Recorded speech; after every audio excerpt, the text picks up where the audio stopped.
An incredible 5 years saw Rab Douglas go from bricklayer to becoming Celtic and Scotland #1. And an extraordinary career. He didn't even turn full time until he was 25. But this goalkeeper rose to the heights of becoming a league title winner and playing in a European final. I'm Derek McGregor and this is One on One. And Rab provides a wonderful account of an epic football career. Watch on, it's some story. Rab, October 2000. You've got a choice between Celtic or Rangers. There's not many players generally have been given that kind of choice. What was going through your mind at that time? I'd just finished had a clean sheet with Dundee. Caniggia came in and I was off. Aberdeen, 2-0 at Pittodrie, I was there. Caniggia's first game. I'd been away with Scotland.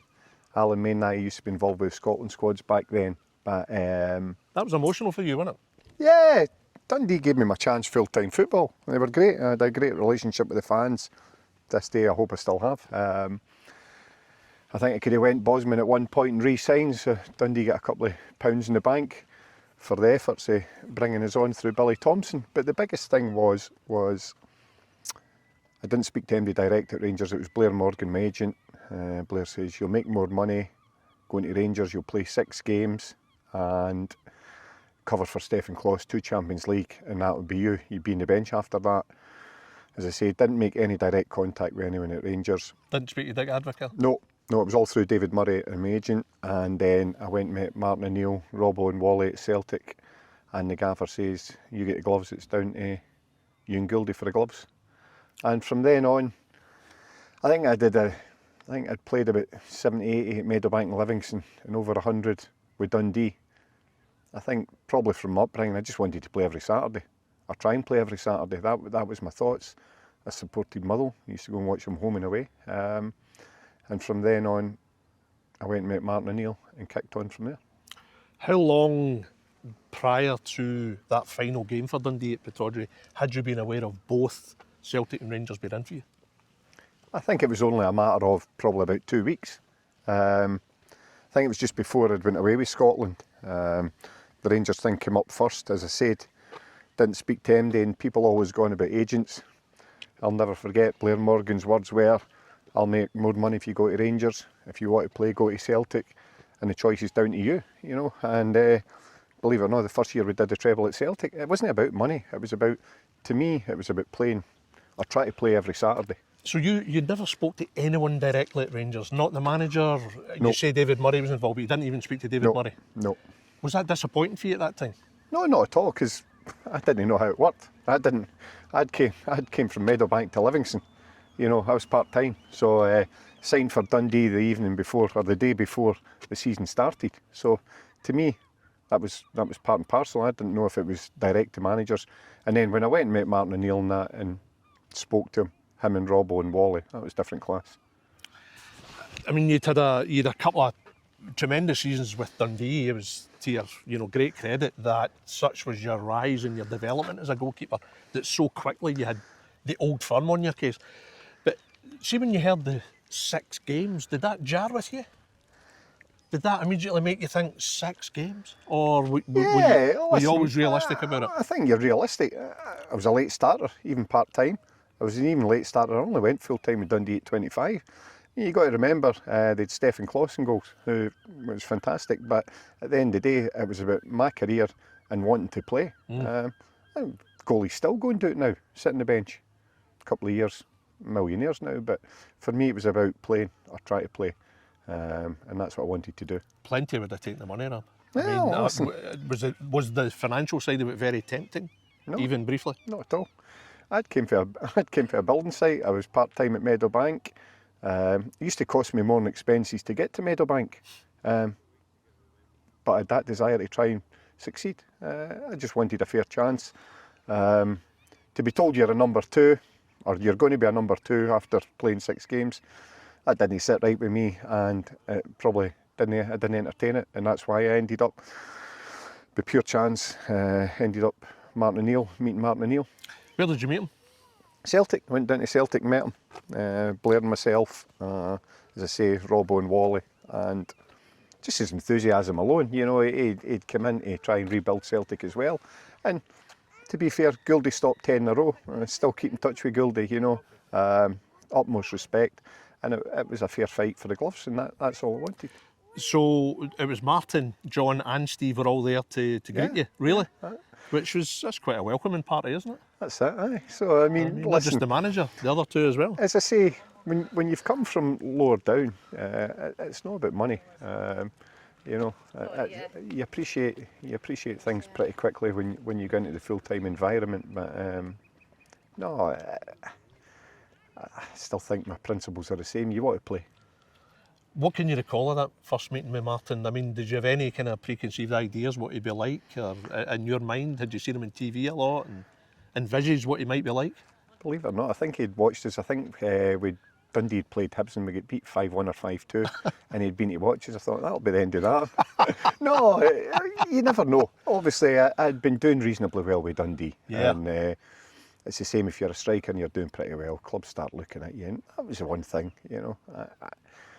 You never know where you can end up. You know, you look at the boys that have just went over and won McTominay and Billy Gilmer. Look at them. You know, you just never know what's going to happen in football. The thing is, with respect to the guys in the Dundee defence at the time, you were going to Ibrox and Parkhead and getting plenty of shooting practice, weren't you? I mean, and that's probably because I think there was a lot of games at that time, Rab, that you were save after save after save, and there was a few times I got hidings as well. There was a couple of 5, 6 and 7s, but I think it's character. You know, it stands you.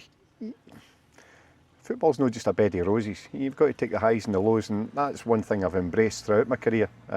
And in football, for me, probably the life of being a goalie, there's a lot more lows than highs. What did he say to you? Because as you've just mentioned previously, Jonathan Gould's there, and he's pretty well established. And suddenly you're coming in. Did you ask Martin, where am I going to be in the pecking order, or did you just ask him straight, how's it going to work here? No, he just said it'll be a fight between you and Gouldy if you get the gloves. And the thing was, I was cup tied in the CIS, and Gouldy went on. We did the treble first year. Gouldy went on and played in the CIS Cup final and did great, That was a couple of weeks before you made your debut, wasn't it? It was into the next following month. I think no, the CIS I think was about March, but it was in between me having played for Celtic. But again, I keep in touch with Gouldy, you see him at the charity events and that. Utmost respect, he's top 10 and he's a top bloke and a top goalie, and that's the one thing. I think he wanted to be number one and I wanted to try and be number one. I was going to ask, was that awkward at the time, you coming in? I mean, you were coming in for 1.5 million, which was a fair outlay. How was Jonathan towards you at that time in training?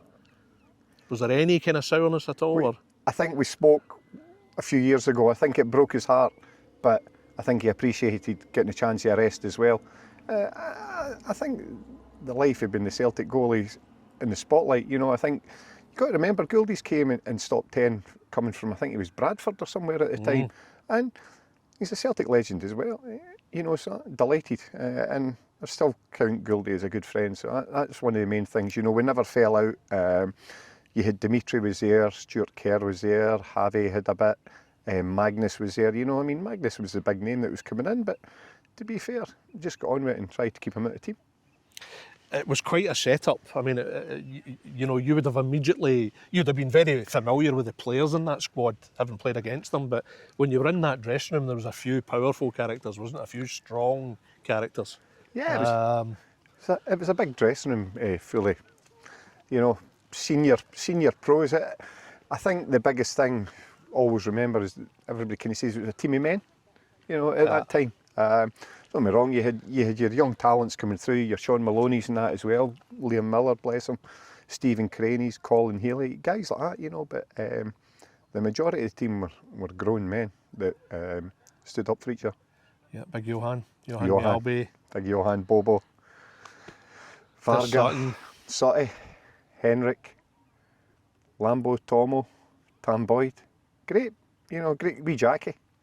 Who have you missed? Guys who you've been in the Scotland squad with as well, Who have you missed? Lubo, Neil, Lenny, big Johnny Hartson. When you look at that dressing room, no shrinking violets in there, is there? How did they? So how did good they? For a night out. Good for a night out. Well, how did they approach you coming in the dressing room? I think, was there not the odd prank or two? I ended up getting changed next to Sutty at one for some reason, and I think the first day he cut my socks and boxers. That was my welcome. And then I remember him, it was one day he was... Did he ever own up to it? Or did you just know right away? I think it was deep heat the next day, and then one day I just pinned him down the treatment table and sort of never really, never really bothered us again. But listen, that's the dressing room, that's the environment you're in, and you get used to it. Yeah. But the first couple of months, I think, were difficult for you, Rab, in terms of the transition, and suddenly there was an intense spotlight, there was scrutiny. Did you, at that time also, were you kind of maybe lacking a bit more belief than you should have had, Probably, yeah. I would agree with you. First couple of months, it took me a while to settle in. Listen, there's bigger players than me have hardly played for Celtic and never settled in, You look, World Cup winner Juninho. It didn't happen for him at Celtic. It didn't happen for Magnus. But I worked through it, I worked away. That's all I've been knowing. Pressure, Jesus, you were in the building site and you weren't getting paid on a Friday. That was pressure. Pressure playing football is enjoyable. Don't get me wrong, there's horrible moments as well, especially if you're a goalie. But I think when you compare it to the other avenues I've been down, as in, you would get paid on a Friday or your cheque would bounce in the building site. That was pressure, when you had bills to pay. But it's good old days. I think clearly with Old Firm, certainly, most professional footballers have to carry themselves. They have to have a degree of self-confidence. But at the time I've known you, Rab, I don't think you're somebody that's naturally kind of self-confident. Probably within myself. I keep myself more. I think when you look at the dressing room, there was a lot of players that had come right up through. And maybe belief, do you think you should be there? Probably coming down the alternative route, Meadowbank, Livingston, building site, where you get boys coming through academies and that. Maybe that was my issue, that I didn't. Even at Meadowbank when I started, I wasn't sure if I was going to be good enough, but I wanted to try it. I had the biggest heart. And even when I was at Simon and Tinto at the amateurs, I was last off the training ground because I wanted it. I always thought, just under 3.5 years previous to signing for Celtic, you were a self-employed brickie, a retained fireman, a part-time football player. So your rise was huge credit to you and your ability that got you there. And yet, even when you went to Celtic initially, that you were still maybe fighting some demons in your mind about, am I good enough for this? Is this my level? I think you find that even at Meadowbank. I didn't start out as a number one. I went in to help out in the reserve league. One of the goalies broke his finger, and then Donald Park and George Mackey signed us. Probably over the years you could say that, but I think over the piece it's probably life being a goalkeeper as well. And some, you make a mistake, you think, oh. For me, the one thing I always did was, I think I always wanted to try and rectify it or play the following week. And I think my career over the pieces stood up to it. And, I tested will and tested strength to me. I suppose that is the big thing when you go to Celtic and Rangers. You've made mistakes like every other player at previous clubs, but you make a mistake at Celtic or Rangers, it's so much more magnified, isn't it? And it's so much debated and scrutinised and picked apart.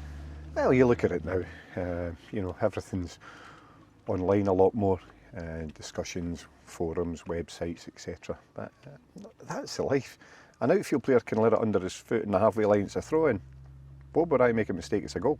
If Bobo makes a mistake, he's hoping that I'm going to bail him out, or if I make a mistake, it's a goal. Simple as that. That's whether it's Dundee, Meadowbank, Millwall, whatever you want, or both. That's the nature of the beast. I think, when I look at your career, Rab, a theme, a consistent theme is that major setbacks in games are then followed by proper character, response, a kind of resilience. You're 2 games into Celtic, you've got 2 very comfortable victories over St Johnstone and Hearts. Then suddenly you've got Rangers at Ibrox. And it's 5-1 Rangers. And you're thinking to yourself at that point, well, you tell me, how's that experience in a first derby? Wasn't it great? Listen, over the piece I had a few bad games. That's one thing. I had a few shockers against Rangers. I had a few clean sheets as well, though. Well, I was going to quickly, as I said about your character, the response from that was impressive. But at that particular moment, how do you describe at that point how lonely is it to be a Celtic goalkeeper at a time like that? I think unless you've played it, there's no many will know. Everything's in the spotlight. Rangers battered us that day. Tom will get sent off. I don't think any were absolute howlers or anything like that, but the spotlight always turns to the goalie as well. Isn't it? That's the nature of the game, Again, football's changed the way they play it now as well, playing it for the back and that, but we were poor that day and everything got analysed. At that point, do you take a sharp breath and properly realise what you're a part of now and how much it means and what's at stake here? I think that's when it sinks in. That's when it sank in for me. And then the biggest one's the next Old Firm game after that. And I think you're looking to get on to the next game after. Is that a proper soul-searching moment as a football player, and then you tell yourself, I can go one or two ways here? Yeah. Either I rise from this or I don't recover from this. Without a doubt. Listen, there's bigger players than me, no made it at Celtic or no featured after having a bad game. And there'll be more to come, and there'll be a lot more after me. Bigger or worse, better or worse players.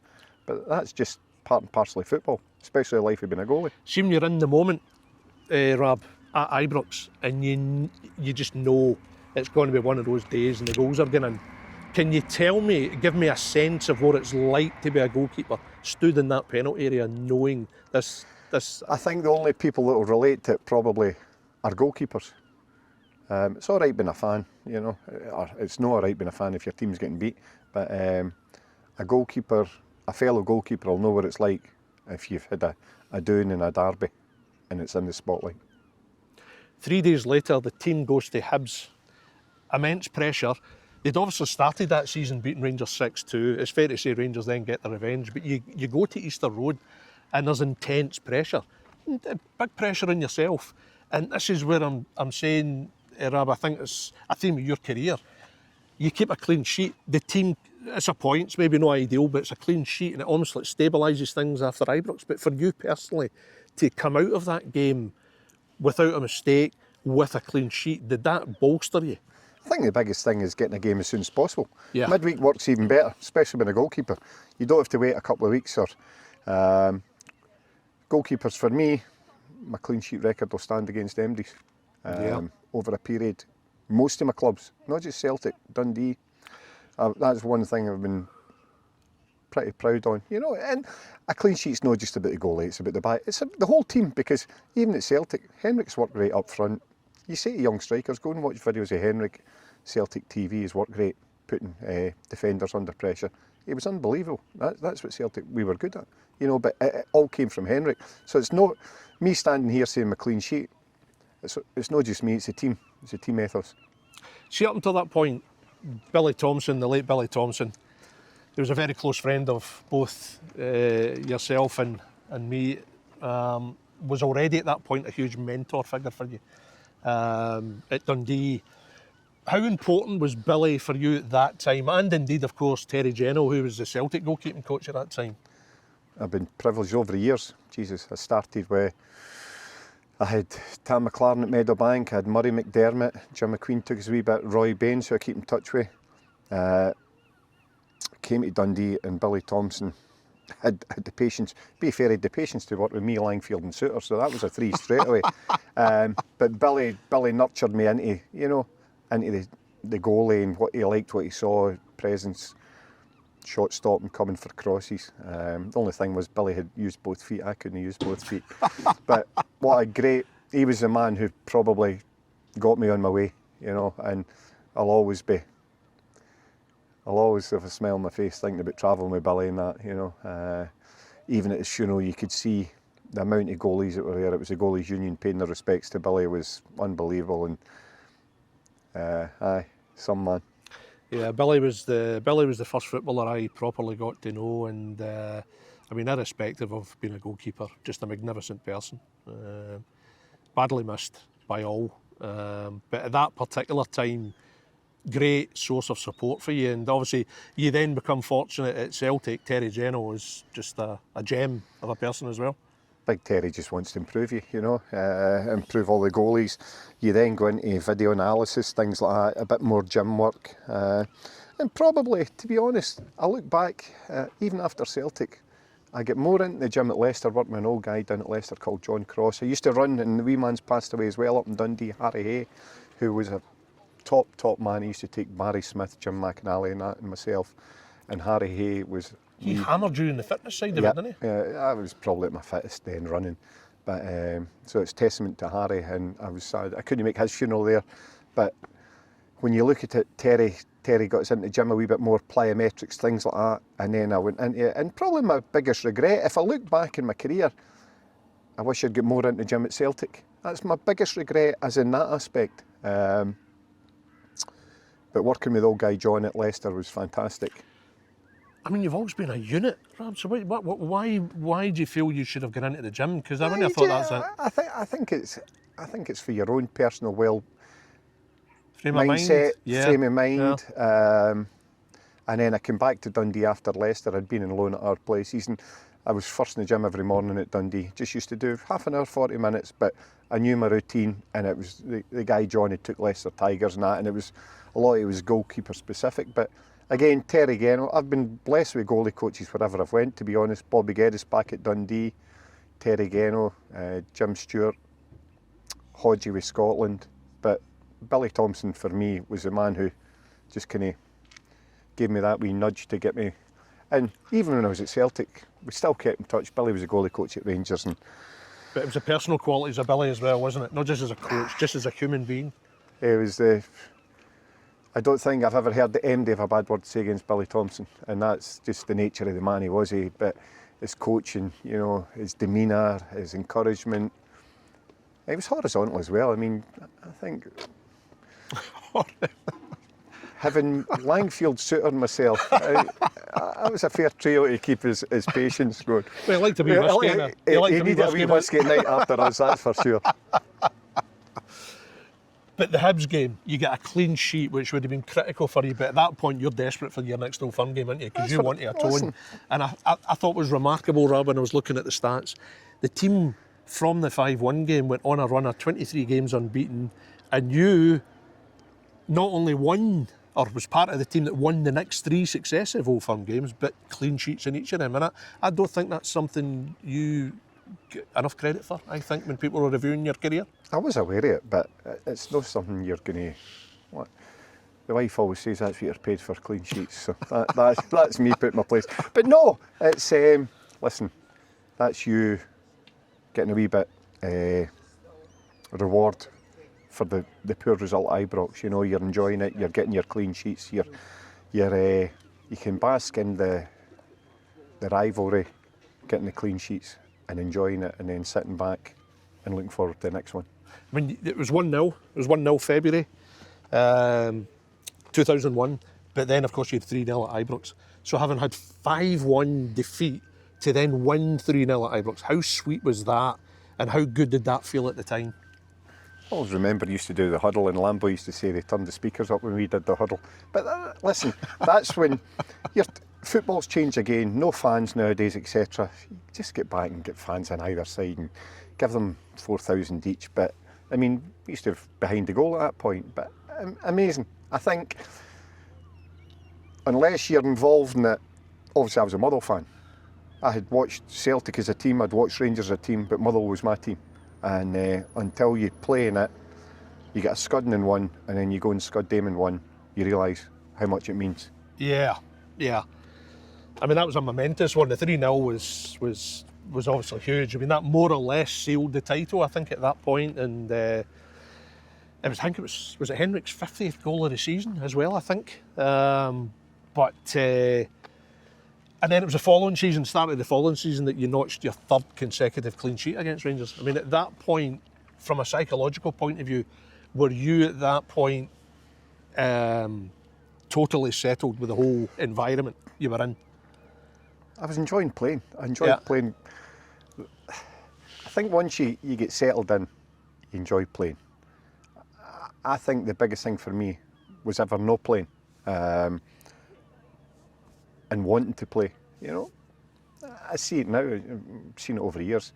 Some boys are happy to go and sit on the bench. I'd rather say over my career I've played 650 games as a player than sat on the bench 400. And that's just me, that's my nature. Everybody's different. I'm not saying it's right or wrong, that's in my makeup as in I wanted to play. It's such a brutal environment, the old firm, Celtic and Rangers, and there were some real horrible moments for you, Rab. I mean, the 3-3 game, you know, I think there was some that blamed you for all three, but you emerged from that. And was there not an episode after the game? No one was feeling as low or as disappointed as you, but you're in your car going up London Road and there was a fan ran after your car. Yeah, I'd flogged 2.5, some will say 3, 2 definitely. Terrible. I got to be honest, the only thing I held all game was Craig Moore by the throat in the tunnel at half time. He was having a go at Tomo. Honestly, I was murder. It's a game of football. Nobody goes out not to play well, but I had a terrible game. And once again, all you can do is stick at it. Did you just not feel right during the game? Did you just have a sense it's not your day, or the things just happen? When the first one went in, you think, you can't, probably looking back now, and having had a spell as a goalie coach and that, you can't beat yourself up about it. You've just got to get on. And then I flogged the second one. I've had Craig Moore by the throat in the tunnel. As I say, it's the only thing I held all game.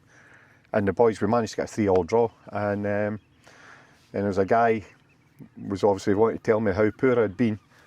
And listen, nobody likes criticism. Were you in the car yourself? Yeah. Nobody likes criticism, even in this current day and age. No player likes criticism. No player goes out not to play well. But I'll tell you one thing. Tommy Burns phoned me that night at the house. He says, you've had a bad day at the office football-wise, son. He says, but you've got a lovely wife and kids. He says, don't ever forget it, it's a game of football. And I didn't know Tommy that well. Obviously, I got to know him a bit better the longer I'd been at Celtic and then being the Scotland squads with him. But that stuck with me forever. And it was just the mark of Tommy Burns as well. You know, and to be fair, the gaffer came out and stuck up for us, and I was getting criticism left, right and centre, and some of it rightly so. But as I say, no player goes out to deliberately make a mistake. As I say, being a goalkeeper, you make mistakes in the back of the net, and that's what happened. And the boys bailed us out, and then you crack on to the next game. Yeah, I mean, that, you know, there's quite a few kind of soul-searching moments in the career, and you emerge from it, as I said earlier. That was one of the toughest. Definitely, I think that would have been my toughest point at Celtic. Was that making you consider it? Was that making you consider Celtic and whether you wanted it?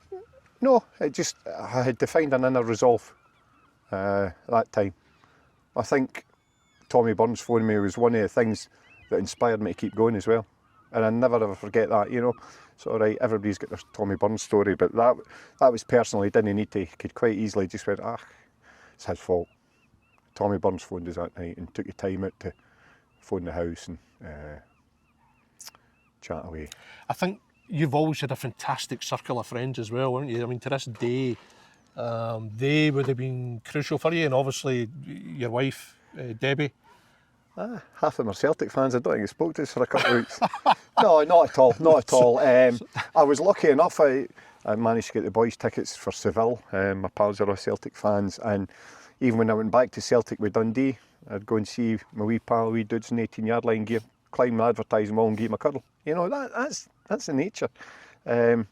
Sometimes you just, I don't think I've changed my group of pals really since school. I've lost a couple of pals, but that's life in general. But sometimes in situations like that, there's the kind of the so-called black humour. It can be in the dressing room with your pals. Was there an element of that at that point? Was there an element of get your head up, you big so-and-so? You still get that nowadays, you know. Come on now. I go to Magaluf with the boys and see Dick Campbell and that there, and you'll always get somebody, mind that goal you flogged, or mind that save. You're 20 years down the line. That's the nature of being a goalkeeper.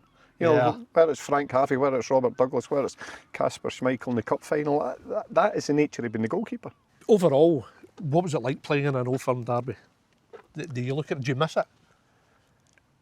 I've had my time. I think some of it now is pretty horrible. It's a great thing when you win. It's not a pleasant thing when you lose, that's for sure. But listen, that's football in general. Any derby, nobody wants to lose a derby no matter what. Whether it's Scotland, England, but it's special when you win. It's hard going when you lose. Where was better winning, Ibrox or Parkhead? I'll take any of them. I would take any of them. Always nice at a clean sheet, certainly at Ibrox, when you win. When you're walking off the pitch, having won with a clean sheet. Quite a few folk have took dislikes to me, whether they're fans or players. But listen, that's it's always enjoyable. As I say, if you get a clean sheet, I think to this day I still say I don't think you'll get a better venue in Celtic Park. How did you find it away from the park, out and about, your general life? Did you find that difficult? Is that something? Is that a side of being, I say, a Celtic player that's difficult? It takes a certain character that can deal with that. Because there'll be a lot of intrusion, there'll be a lot of private moments that are interrupted, and people think they own you. There was a good squad out in Bothwell at the time. We used to, Rob and Wally were out there as well, but no, we lived in Bothwell. Jesus, it's 25 years ago now. When you think, between 20 and 25 years ago that, so football's changed as well, the environment and what's happening on and off the park, etc. So it's, I've had my time, I've loved it, I've had the privilege of playing with Celtic, I've lived people's dreams, I've had highs and lows. I love my time at Celtic. So 155 games, 3 titles, 2 Scottish Cups. At one point you had 7 clean sheets in a row for Celtic as well, which I think is another stat that's often overlooked, Rab. The wife says that's what I'm paid for. Well, but no, that's a fair achievement. Listen, you played Champions League. You lived the dream. Fantastic. For a late starter from Lanark, a brickie, part-time football, part-time fireman, or retained fireman, I think gave a lot of people a wee chance to show that it can be done as well. What was your best moment at Celtic? What would you regard as your highlight at Celtic? What's the one you always go back to and think, I like that? I think clean sheet Anfield. I was a Liverpool fan growing up. Getting to Seville was one of the ones as well. But again, when we fall short, you know, that falls in some areas. So, but Anfield, never forget. I'd made Johnny's Rife burst the net, as Johnny tells everybody. He burst the net at Anfield, and I've looked up at the cop, and I've made eye contact with one Celtic fan with the hoops on, and me and him are having just a love. You know, we're celebrating ourselves. Well, I mean, you say John Hartson almost burst the net, but then you stopped Steven Gerrard from bursting the Celtic net with a great save. I think there was a Michael Owen save as well. In fact, that run to Seville, Rab, you had 6 clean sheets. You had Blackburn home and away, yep. Liverpool at Anfield, you had Celta Vigo, you had Boa Vista.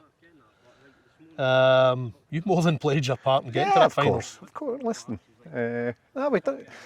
Again, I always think the Stuttgart game, if it had went on another 5 minutes, we were in trouble. That's the one game I think we struggled. That was a remarkable game, We went 2 up early doors, and then you're cruising, aren't you?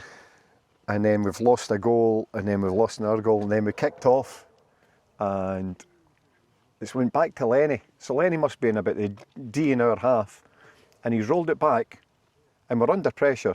Instead of Bobo just taking a touch and launching it, Bobo steps over it. So I've kicked it about 47.5 yards back on top of Lenny. I'm roaring at Lenny, and Lenny's roaring at Bobo. But I think it was the boy Hleb at the time, wasn't it, that went to Arsenal. But I still think if that game had went, we were in trouble. But that was in the makeup of the boys, that how good and strong they were, you know.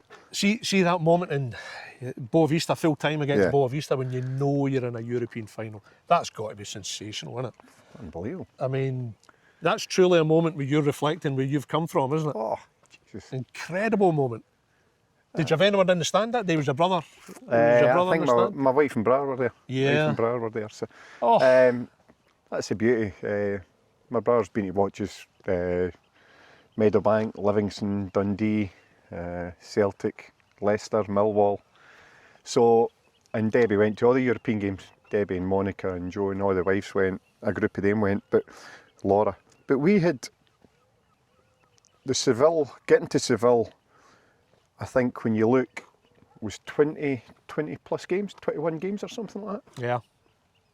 On top of your league was an incredible. The teams you beat on the way, but again, we fell short, and Bob and I will get some criticism. And Well, you get slaughtered. I mean, you get slaughtered, and yet. oh, fuck, thanks very much. David. No, but I was going to balance. No, but I was going to balance that. I was going to balance that by saying Bob will get sent off, which doesn't exactly help matters. And I thought in a way he got away with an element of criticism. I thought Henrik was outstanding. I thought Henrik that night was outstanding. As a team, did we play particularly well? No. I thought somebody said us I'd made 7 or 8 saves that night. I couldn't even tell you. I've never watched it back, so that's a possible start. But I thought we fell just short. But Bobo and I, listen, that's the nature of a goalie, the nature of a centre half. Look, you win as a team, you fail as a team, but I just felt that. I feel a bit on that one. I think probably we didn't that night. I think it was more put on a bit onto Bobo and I. I mean, look, I've known you a long time, and I think all through your career, instinctively, I was defensive of you to people in general. But I also still thought Bobo Baldi had been sent off, which was a real telling moment. It was a rash tackle. It wasn't one of those ones where you thought that's harsh. It was a rash tackle, and off he goes. And at that point, it's uphill. Yeah, could you have done better with the winner?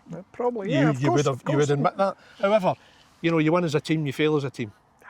But was that both the biggest moment of your career, but also the most heartbreaking one? I would say so. Yep, without a doubt. That's the hardest one. That is the hardest. For me, conceding an Old Firm goal or that pales into significance because we'd done so much to get there. We'd played so many games. But you got to remember, Bal beat us in the Champions League qualifier. That's how we ended up there. But again, I think I made a few saves to keep us in the game. But listen, that's all people say is the third goal. So that's. And by the way, I've been accused of all 3, which is pretty. Have you ever watched the game back? No. No intention. No intention. Aye. No intention. No point. Just too painful. No. It's not going to change the result now, is it? No. But at the same time, is it possible to look in that with pride? There's not many players, Scottish players, that can say they've been at a European final, played in a European final, irrespective of the result. Very. No, I agree with you. I can't disagree with that. I think the Celtic support were unbelievable, following us. Not just into Seville, all games. That trip, we gave them a bit of belief. We just fell short. Whether it's Bobo, whether it's me, whether it's a team, I didn't think that night we were at it compared. Porto went on to win the Champions League the following year. Yeah. That's how decent they were. But at the end of the day, it's still 3-2, and that's not going to change. You ever bothered about your medal? Do you care about your medal? Somebody asked to see my medals one time, and they were in a Nick's carrier bag in the safe. So that's it. No, listen, runners-up don't really. There's not many folks show you a runners-up medal, so to me it's an accessory. Was Seville more painful than Helicopter Sunday for Park? Yeah, I think the Seville thing was a bigger spotlight, to be honest. For Park, obviously, was 2 years later. But you thought the European final was a harder one to take than... Yeah, just the whole magnitude of it. Yeah. It's like a... bigger. They're so rare. Well, I was privileged enough to win 3 SPLs, Would you traded in an SPL for a UEFA? I think you would have, wouldn't you? Of course you would have. Because obviously the Lisbon Lions are just so iconic. You look at them, there's John Clark who's passed away, and John Fallon, guys who used to be about the green room when we were, coming through at Celtic or starting out at Celtic, and they were all gentlemen as well, Yeah, you'll feel privileged to have known them. They're good men, real good men, and fantastic figures for Celtic. I think I remember after Seville, Did you not get a message from Stefan Kloss? Because your nature's always to accept blame or to put your hand up for fault. Yeah. Did you not get a message from Stefan Kloss after that? Stefan had told Billy Thomson. Billy Thomson got in touch with us and said, stop taking the blame for everything. Of course, Billy at that point was coaching Stefan Kloss at Rangers. And Billy got in touch with us, which is a fantastic mark. It doesn't change the result or anything like that, but that's the nature, you know. That was my... if I make a mistake, I'll come in the dressing room, I'm the first to hold my hand up. That's, you know... I mean, to come from across the divide, so to speak, a Rangers goalkeeper taking... It's a Goalkeepers Union, it means a lot. It means a lot. It goes beyond rivalry. Yeah, listen, there's worse things than that in the world than rivalry. You know, the goalkeepers have a unique bond, and I wouldn't even like to see a rival goalie that I played against make mistakes. That's just the nature of me. That's me. I watched a young boy making his debut for Airdrie up at Arbroath, and he got a tanking. And the first thing I did was go on the pitch at full timing, put my arm around him. You know, that's... Stefan Kloss reaching out to Billy to get in touch was a nice touch. Magnificent goalkeeper, Champions League winner, of course, but obviously it was a mark of the man. Yeah, of course. Did you get a chance to speak to him after that or to see him? I can't remember. No, but it's something you don't forget, is it? No, of course not. On a positive note, you finished your Celtic career with a Scottish Cup medal in 2005, but of course at that point the players know that Martin O'Neill's leaving. Yeah. That must have been such mixed emotions for everyone, because what a manager in Celtic's history. He came in, he signed us, he remodelled Celtic. Yeah. You know, he kick-started Celtic again. And to be fair, Celtic have been dominant since. When you look at it, you know, trophies and titles and Europe, Celtic have been dominant, and he's the man that Dermot, Desmond and Peter Law wanted in. And great man, you know. It's great to see him at events or golf days and that now, you know. So. Very funny, isn't it? Aye, as long as he's not slagging it. He's got some brutal put downs, doesn't he? Do you find that? I mean, can you actually have a good laugh with him now about these kind of things? Listen, the put downs are still the same, where it's Sutton, Lennon, Hartson, myself. You know, you just walk into a room and it's you just know it's coming. You know it's coming. The first thing he says, "Gaffer." I mean, it was such a tight dressing room, wasn't it? It was a brilliant dressing room, wasn't it? I mean, the characters, the personalities. I keep in touch probably, well, more so Lenny and Big Johnny. That's the two I keep in touch with the most. But you know, I was at a golf day the other day with Tom Boyd. Occasionally keep in touch with Sutty, you know. But it's boys have got their own lives to lead as well, you know. So, but it's great to get back to events as well at Celtic Park. But I think going back to Celtic Park on the European nights, as good as you'll get. Well, I mean, do you know another thing I remember? I mean, of course, you're part of the team that plays in the group stages for the first time in the club's history. You beat Ajax over 2 legs in qualifiers. And by the way, the defeat at Parkhead, you were outstanding. Kept them in it because Ajax were all over you. Again, I thought that was overlooked. You play Juventus, you beat Juventus 4-3. And something I've never forgotten, Rab, as well. See the morning after the Juventus game? You're going door to door with your dad leafleting to help his, was that an upholstery business? Upholstery, aye. Unbelievable. The Celtic #1, was there anyone that spotted you going, what the hell are you doing? It's your dad, it's your family. You were going about Lanark, leafleting? Doesn't make you any different, does it? Incredible. No, Del Piero's, I'm still trying to reach that free kick of Del Piero's. Half a step, that's all it takes being a goalkeeper, and I say this half step, and every goalie at the moment will be saying yes, a half step off balance to your side and you're away, and that's what it was. The finishing was sensational, wasn't it? Sutty's goal that night, but I was lucky enough, managed to get tickets for the Bayern game there, and you know, the atmosphere at Celtic Park's unbelievable. When you look back on it, 5 years at Celtic, Rab, you achieved so much, great highs, desperate lows, but overall, you know, do you just feel proud that you were a Celtic player for 5 years? Of course. I got to I lived the dream. Some will say, oh, he's the worst, he's the best, he's in between. He's no matter what, you're there in black and white. You've got the medals, you've got the memories, you've got the friendships. I keep in touch with a lot of people behind the scenes at Celtic as well, which is, you know, that's the type of club Celtic are, you know. And you go to all events and there's always somebody, you know, I'll know you or remember you from, you've met before and that, so it's great. Nobody can take away from you what No, you did at no, Celtic, not at innit? all, not at all. I mean, 5 years at Celtic.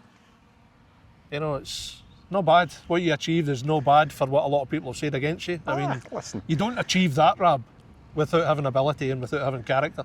well, if Martin O'Neill signed us, so I'll take that.